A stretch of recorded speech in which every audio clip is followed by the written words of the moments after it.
Hi, this is Jerry DeRoche. I'm over at the breeding site, and what I want to do today is I'm going to do a progress report as well as give you some background in terms of the project. I know many of you don't even know what the site looks like, so this is a good opportunity for me to explain what we're doing and how we're going about the project. First thing I want to do is let you see our sign. So we have an agreement with the town of Sterling that we will not have any NEADS information on the site.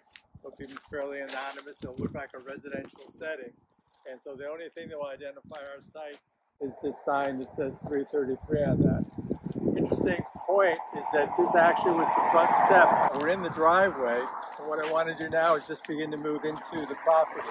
But first, you'll see that there's a metal fence all around the property. We did that because we began construction this winter and had an open pit. We wanted to make sure that the animals weren't caught inside the cellar pit and created a problem for them, or for even that matter, people that walk the site. We also have silt fencing around the site in the front to protect the surrounding property from any runoff. So now let's go into the site.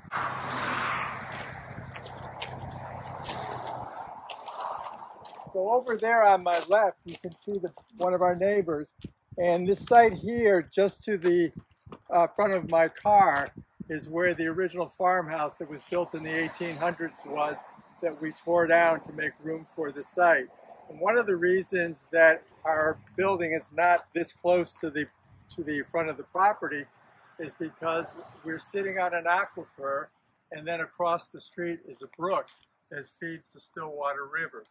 So because of the DCR concerns, we had to be at least 200 feet away from the brook, which required that we site the building further back into the property. Now we're approaching the foundation. The foundation was poured in December, and we're at the front of the building.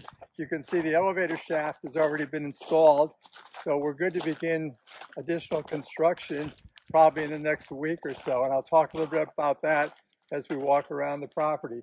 So I'm right at the front door of the property right now. So over on the left-hand side is where the breeding and the nursery will take place for all of our incoming dogs. To the right is where the actual nursery and where the whelping rooms will be for new litters that are born on the property. As you can see, there's a cellar, and down in the cellar there will be an exercise area and some storage for some of our nursery-related products.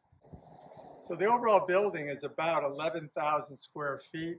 It consists of the cellar, the first floor, and on the second floor will be a lunchroom, will be the office for the breeding supervisor, as well as an office for our manager of client services, who will do some of her interviews here on site.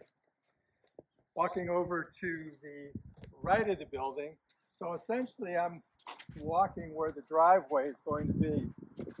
All incoming traffic and cars will be set in this direction. There'll be some parking here, limited amount of parking, and you see our standalone garage, which has been built ahead of time by a different contractor. So we'll be able to store 2 cars in there, as well as some of the materials that we need for the site. So one of the nice features that we added to the carriage house is a weather vane with a Labrador Retriever on it. So as I mentioned, this side of the building is where the nursery will be. And this will be the area where the puppies are born and housed for the first few weeks before they eventually make their way down to the main campus.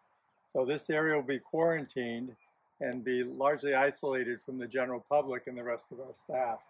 Over here, just to my right, this area here is going to be an outside exercise area for the puppies.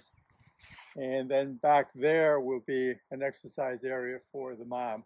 Generally right here is where the whelping rooms will be. The delivery room will be over there. And then as the puppies get a little bit older, they'll be transitioned to this area right here.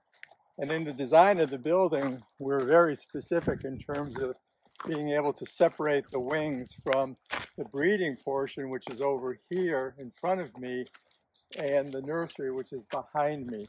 So we wanted to do that for the safety of the dogs, as well as to make sure that we maintained a quarantine and a non-quarantine area. And then back here on the outside, again, will be an exercise area for the stud dogs, as well as an exercise area for the broods that are mated. So as you can see, we've made some progress. And as I said before, in another week or so, we're going to begin to put in the drainage pipes that will go from both of these areas over to the septic system, which is over here to my right. And then once that's done, we can begin to do the decking and then begin to actually build the walls and the structure. So if everything goes according to plan, we should be done with the construction sometime later this fall. So the one last thing I want to show you is our property is essentially an L shape. So the property comes in deep like this, and then takes a left-hand turn over here, and our property goes all the way back to where you see that pine tree. So we have just under 4 acres, and what we're going to wind up doing is eventually grading the property down and allowing for walking trails in this entire area behind the building. One of the interesting things when we purchased the property is that we were really pleased at how flat it was. On the other hand, what we didn't realize is that we're actually going to have to elevate the property in order to get the proper drainage that would fit into the property, that would fit into the contours of the property. So as a result, we brought in almost 1,500 cubic yards of fill and have raised the site up substantially. And when you look over the side here, before we did the clearing of the lot, we were a lot closer to the land down there. So this gives you an idea of how much fill we've brought in. I'm roughly, I would say, 20 feet above the area down below.